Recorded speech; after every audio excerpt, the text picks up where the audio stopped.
Hello guys, শুভ সকাল, নমস্কার। আশা করি যে যেখান থেকে এই মুহূর্তে আমার এই ভিডিওটি দেখছো সবাইকে ধন্যবাদ। আশা করি ভালো আছো, সুস্থ আছো। আজকে আমি যে রেসিপিটি রান্না করব সেটি হলো ছোটো মাছ দিয়ে আলু পটলের ঝোল। প্রথমে একটা কড়াইতে তেল দিয়ে তার মধ্যে 15 মিনিট আগে মাছে হলুদ লবণ তেল মাখিয়ে রেখেছিলাম সেই মাছগুলি দিয়ে দিব তেলের ভিতরে, এবং আমি একটা একটা করে সব মাছ দিয়ে দিব এবং ভালো মতন উল্টে পাল্টে ভাজি করব যাতে মাছটা ভালোভাবে ভাজা হয়। ভালোভাবে ভাজা হলে তরকারির ভিতরে মাছটা ভেঙে যাবে না, কারণ ছোট মাছ নরম হয়। একই পদ্ধতিতে আমি আরও মাছ ভাজি করে নিব। এবার অন্য একটি কড়াইতে সাদা তেল দিয়ে দিলাম তেজপাতা, দিয়ে দিয়েছি জিরা ভাজা ভাজা সুগন্ধি বের হলে দিয়ে দিয়েছি পেঁয়াজ কুচি একটু ভাজা ভাজা নরম হলে দিয়ে দিব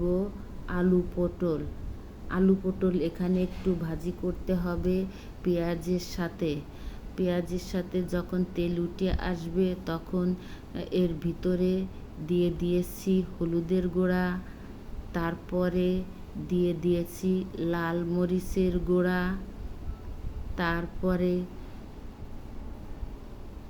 দিয়ে দিয়েছি ধনিয়া গুঁড়া, তারপরে অল্প পরিমাণ জিরার গুঁড়া এবং এর মধ্যে স্বাদ মতন লবণ দিয়ে দিব। এবার প্রত্যেকটি উপকরণ একসাথে আলু পটলের সাথে মেশাতে হবে যাতে আলু পটলের গায়ে ভালোভাবে এই মশলাগুলি লেগে যায় এবং পানি ছেড়ে আসবে। এই পানি শুকানো অবধি আমাকে অপেক্ষা করতে হবে ঝোলের জন্য। এবার আমি ঢেকে দিয়ে কষাবো। পুরাতন বন্ধুরা, তোমরা যখন আমার এই ভিডিওটি দেখবা তখন প্রথমে লাইক দিয়ে ভিডিওটি দেখা শুরু করবা এবং ফুল ওয়াচ করে দিবা। আমি যার ভিডিও দেখি না কেন আমি সব ভিডিও ফুল ওয়াচ করে দিই, এবং তোমরা আমার এই ভিডিও কোনো অংশে ভালো লাগলে লাইক কমেন্ট শেয়ার করে পাশে থাকবা এবং সাপোর্ট করবা। আমি ঝোলে এবার ঢাকনা দিয়ে ঢেকে দিয়েছি। ঢাকনা খুলে আবার আমি নেড়ে চেড়ে এর ভিতরে মাছ দিয়ে দিব।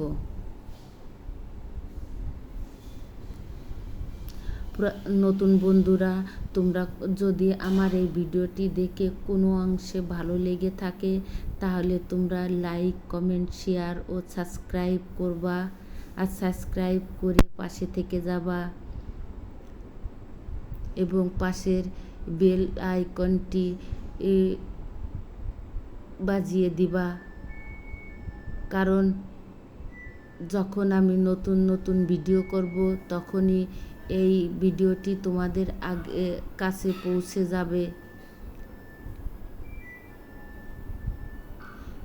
তরকারির ঝোল শুকিয়ে এসেছে।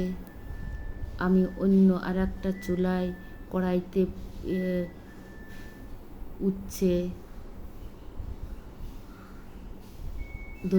উঠছে, তারপরে হলুদের গুঁড়া, মাছের ডিম, লবণ, পেঁয়াজ, মরিচ একসাথে আমি কড়াইয়ের ভিতর নিয়ে নিয়েছি। ভাতের চাল 10 মিনিট আগে ভিজিয়ে রেখেছি। এবার আমি উচ্ছের ভিতরে পরিমাণ মতন তেল দিয়ে দিব।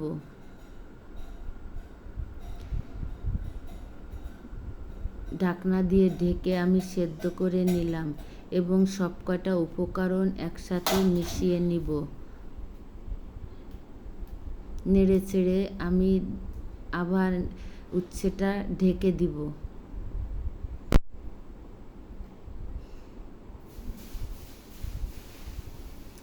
দেখেন বন্ধুরা, উচ্ছেটা কত সুন্দর হয়ে এসেছে।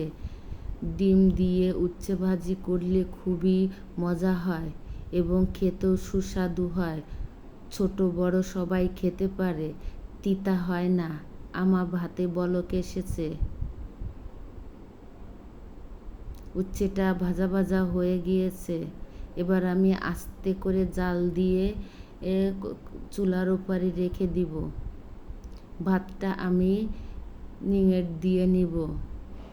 আমি রান্না করার আগেই কাপড় কাচতে দিয়েছিলাম, সেই কাপড় হয়ে গিয়েছে। সব কয়টা কাপড় আমি ঝুড়ির ভিতর তুলে নিয়েছি।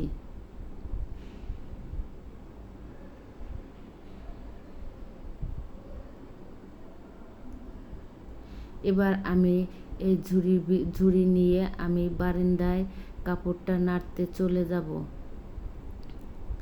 বারান্দায় ছোট্ট দুইটা গাছ আছে। একটা গাছ অপরাজিতা, অন্যটা টগর ফুলের গাছ। গাছে ফুল এখন ধরে না। অপরাজিতা ফুল গাছ নতুন। চারিপাশে বড় বড় বিল্ডিং, কিন্তু নীরব। আকাশ মেঘাচ্ছন্ন, কখন যেন বৃষ্টি আসে।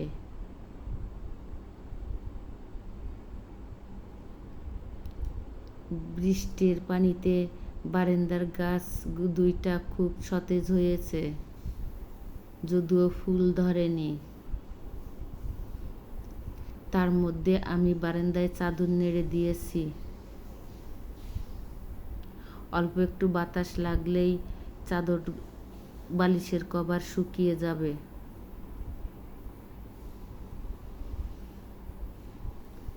কাজের মাসি না থাকায় আমার কত কাজ করতে হচ্ছে। মাসি যাওয়ার পরে আমি আর এইগুলো পরিষ্কার করিনি। তাই ভাবলাম 4-5 দিন হয়ে গিয়েছে, বেসিনটা পরিষ্কার করতে হবে।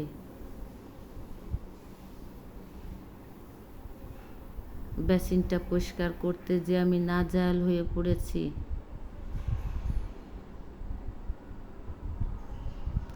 ভালো করে ক্লিনার দিয়ে ঘষে ঘষে আমি পরিষ্কার করছি। এখন সব জায়গায় চকচকাবো বেসিনের পাশ দিয়ে। কাজ করতে সংসারে সবারই মন চায় এবং কাজ করলে শরীর সুস্থ থাকে। একদিকে অফিস সামলে এইসব কাজ করা একটু ডিফিকাল্ট হয়, তবুও মনের মধ্যে ভালো লাগে কাজ করলে। ঘরের ভিতরের কাজ নিজেই করা আসলে উচিত, কিন্তু আমরা পারি না বিধায় অন্যের সাহায্য নিই। আমার প্রায় শেষ হয়ে এসেছে পরিষ্কার করা। আমার উচ্ছের ডিম ভাজি হয়ে গিয়েছে এবং দেখতেও অনেক সুন্দর হয়েছে। এমন সুন্দর ডিম উচ্ছে ভাজি যে ছোট বড় সবাই চেটেপুটে খাবে। আমার ভিডিওটি এখানে শেষ করছি। আবার দেখা হবে অন্য কোনো ভিডিওতে।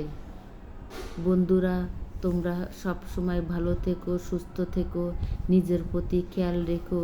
এখানে শেষ করছি।